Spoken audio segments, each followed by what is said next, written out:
which is Representative Jerry Knowles. Mr. Secretary, There come you over are. here. Nice. Mr. Secretary, on January the 11th, you and I had a conversation regarding the closing, and I think that you may remember that conversation. I do recall that conversation, sir. I appreciated you talking to me, but I guess my question is that I was and continue to be very disturbed over the fact that I receive a call from you an hour and a half before you are closing that facility. And it's very embarrassing to me because I have people calling me shortly thereafter and I have no idea what they're talking about. Can you tell me, in previous administrations, we had gotten heads up on this kind of thing. Can you very briefly share with me why it was so far into the process that I and Senator Argo got that call? So I guess the thing I would say is the process that we followed for the closure of Hamburg and for Norristown State Hospital was the exact same process that we followed for other closures when they've occurred, including ones during the Governor Rendell's term where I was the executive deputy here. The process requires us to notify unions first of that closure, which is what we did. We notified them, I think, at 8:30 that morning, and I think we notified everybody else at 9 o'clock. And who negotiates those contracts?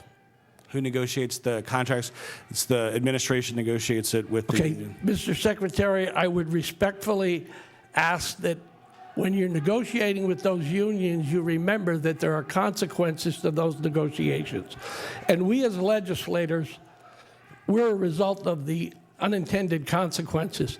I thought that the fact that I was called so late and Argyle was called so late, I think it was inconsiderate, I think it was rude, it was thoughtless, and it was disrespectful.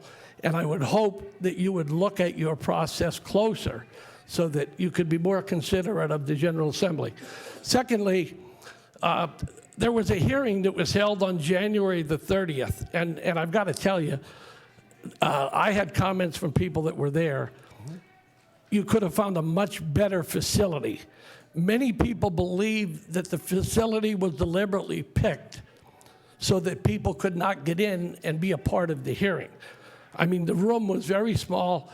I could have given you at least 2 other locations that would have been better suited. And feel free to reach out to our offices. We will be glad to help you set those meetings up so that we don't deal with those issues. But getting back to the hearing was held on January the 30th.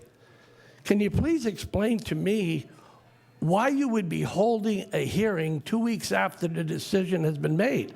It would seem to me the purpose of the decision is to get input from people in making your decision.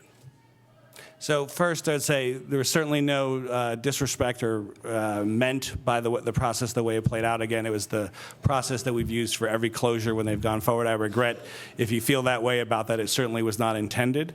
With regard to our union agreements, I'm always for having as much openness and transparency as humanly possible. So if there are ways to make it so the rules don't go that way, I'm happy to have those conversations.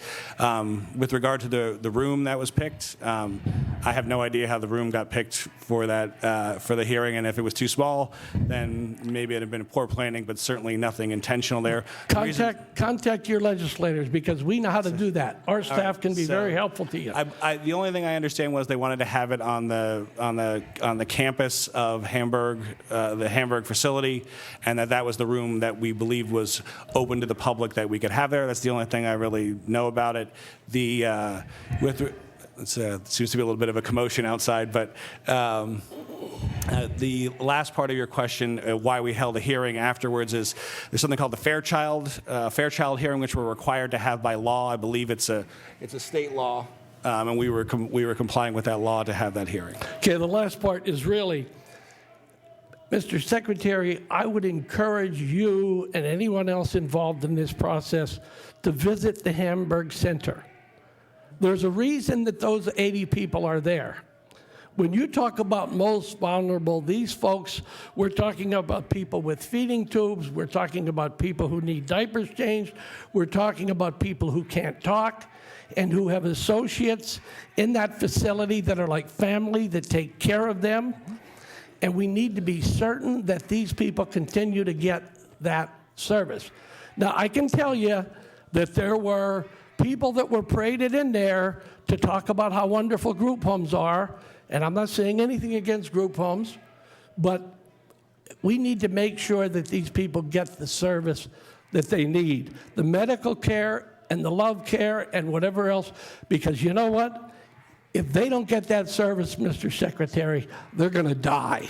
That's what I've heard from family members. They're going to die. And we damn well better make sure that doesn't happen. Thank you.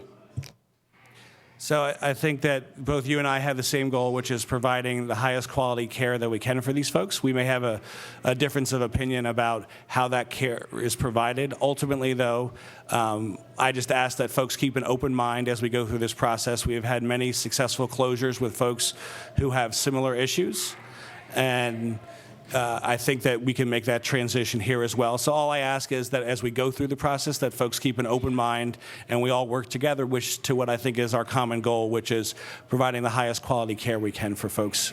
Thank you very much. I'll be glad to walk through Hamburg Center with you if you can find the time. Yes, sir.